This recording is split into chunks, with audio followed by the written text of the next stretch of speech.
Can you find the wolves in this picture?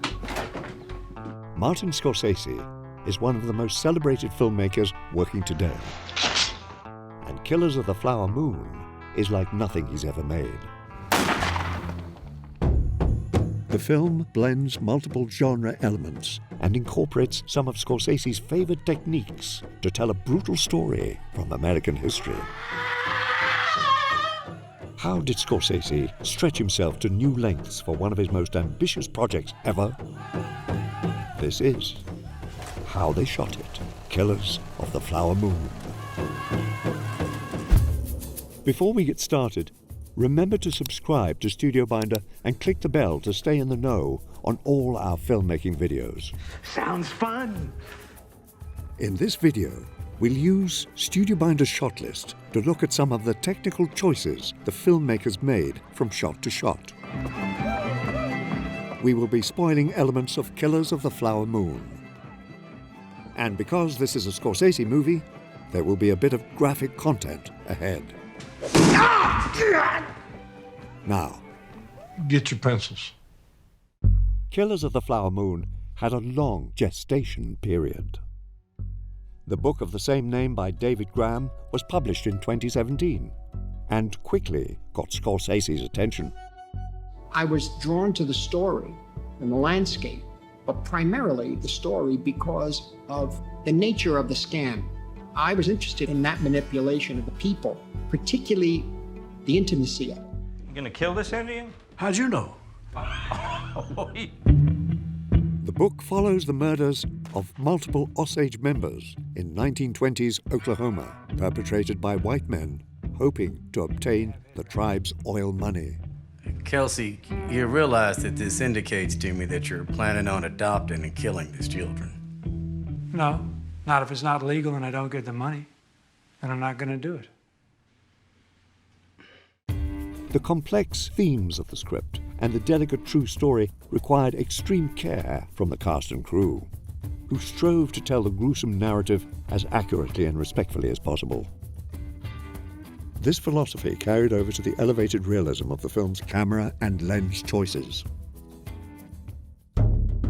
When he was brought onto the film, director of photography Rodrigo Prieto knew he wanted to use the landscape and world of the Osage to effect his approach. The cinematographer used both digital and film cameras to achieve this look.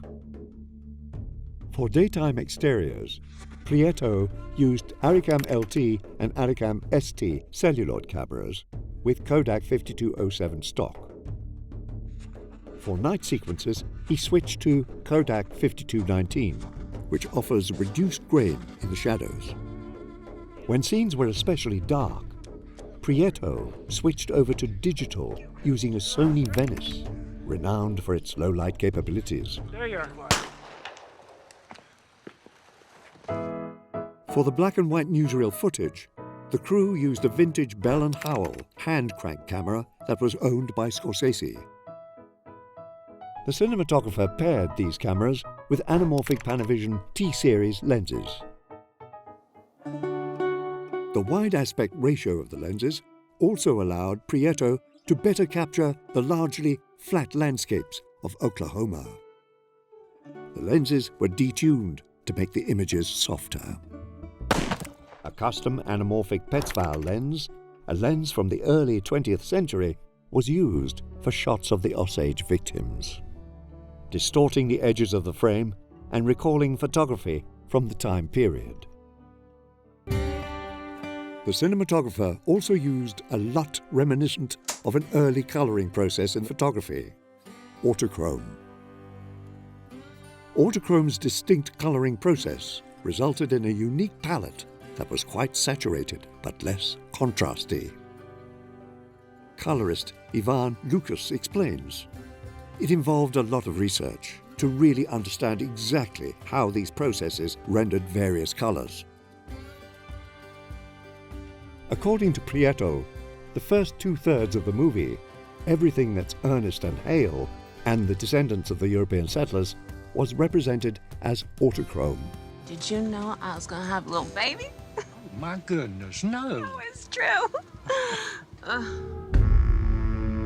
Once the story escalates and things look worse and worse for Molly, Prieto alters the visual tone.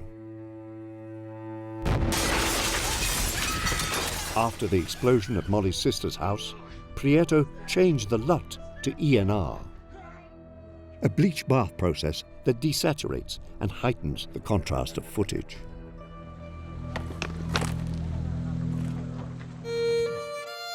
Equipment choices were crucial to the look of Killers of the Flower Moon.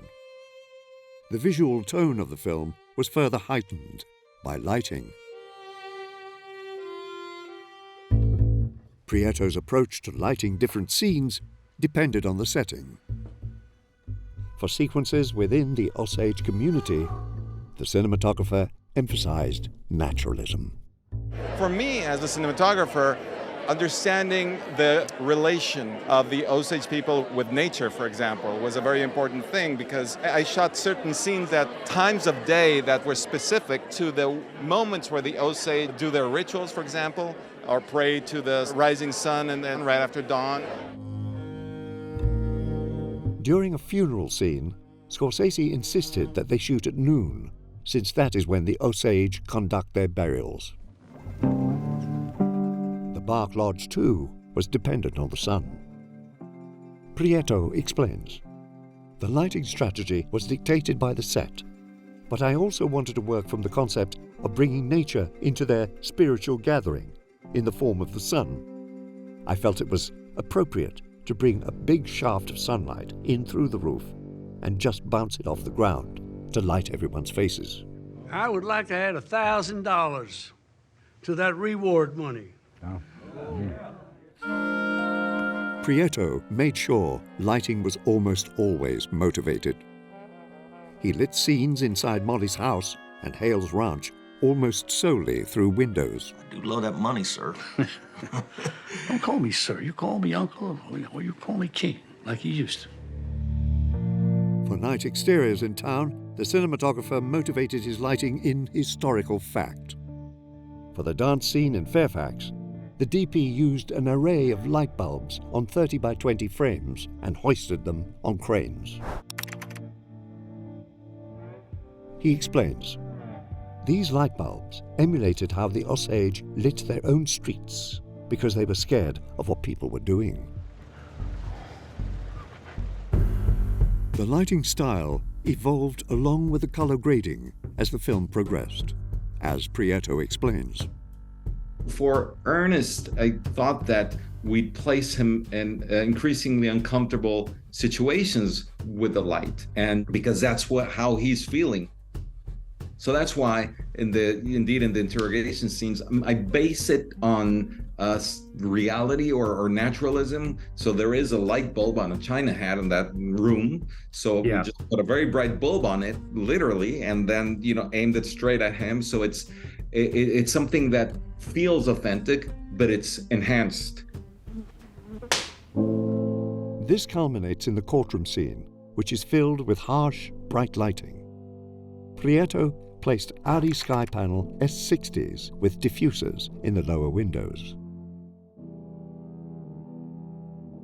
and an Arri S360C and HES Solar Frame 3000 Hi-Fi moving lights, which could be adjusted based on how high the sun needed to be in the scene. Where'd you shoot her? Shot her down through the top of the head there. Guess it killed her. Not all of the lighting in Killers was strictly naturalistic. For certain scenes, Prieto and Scorsese created experimental imagery to emphasize the themes of the story. In the pivotal moment where Molly's sister is killed, Scorsese wanted her body to be represented in an almost religious manner. To do this, Prieto used the theatrical Lico light to illuminate her face. Prieto notes, "She has this frontal light that's totally unnatural. Everything else is firelight, which I created with big frames with silver lame and big lights at 10Ks with gels on them. The grips would be moving them, and that would create this kinetic firelight."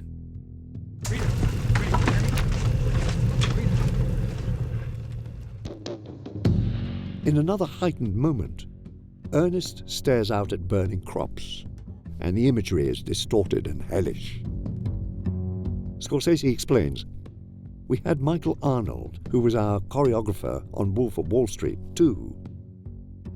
I said, when Bill Hale burns his fields, I have an image of these demons dancing around the fire, like Walpurgisnacht, the witch's Sabbath."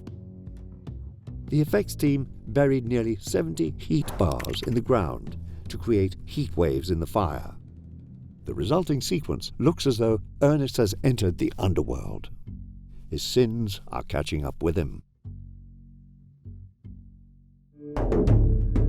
Killers of the Flower Moon's gorgeous lighting is faithful to the history it is depicting, while also utilizing artistic flourishes to elevate its narrative. The same could be said of the film's visual effects. The film's visual effects elevated the elements already present in the story and the filmmaking on set. As such, the visual effects work was typically very subtle and rooted in realism. VFX supervisor Pablo Hellman recalls his initial conversation with Scorsese. The first thing that Marty said to me was, "I want your work to be completely invisible. I don't want to see it. I want this historical reference to be what dictates whatever we're doing." Industrial Light and Magic worked on 700 VFX shots for the film. One of the primary uses of visual effects was to expand the size of the town. Visual effects editor Red Karizan explains, "The art department did a great job of restoring the actual towns that we were shooting in, but they could only go so far. We were going to be more involved because we were talking about putting oil derricks everywhere, making the town properly period." Another relatively invisible effect is in the car crash scene, where Scorsese had the effects team add blood and a hat in the car, since he realized after shooting that the character would always be wearing his hat. The car itself was 2 different takes, composited together, one where the crash looked better and one where the performance was better. Visual effects were also used to subtly make poisoned characters look more and more sickly. As Minnie gets poisoned, for example, the VFX team worked in conjunction with the makeup team to make her sickness more pronounced. For the film's final shot, Hellman and his team worked to make the crowd around the drum larger than it actually was, putting together groups of people from multiple different takes.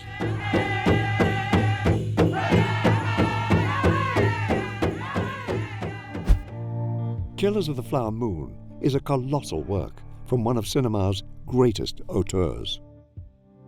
Through a heavily researched combination of cinematography, production design, and post-production, Scorsese built a film that is both brutal and compassionate. Killers of the Flower Moon is a testament to Scorsese and his team's meticulous planning. Get started on your own movie with Studio Binder screenwriting and storyboard software. That's all for now. Don't underestimate the power of a great storyteller. Mrs. Molly Cobb, 50 years of age, passed away at 11 o'clock Wednesday night at her home. She was a full-blood Osage. She was buried in the old cemetery in Grey Horse. There was no mention of the murders.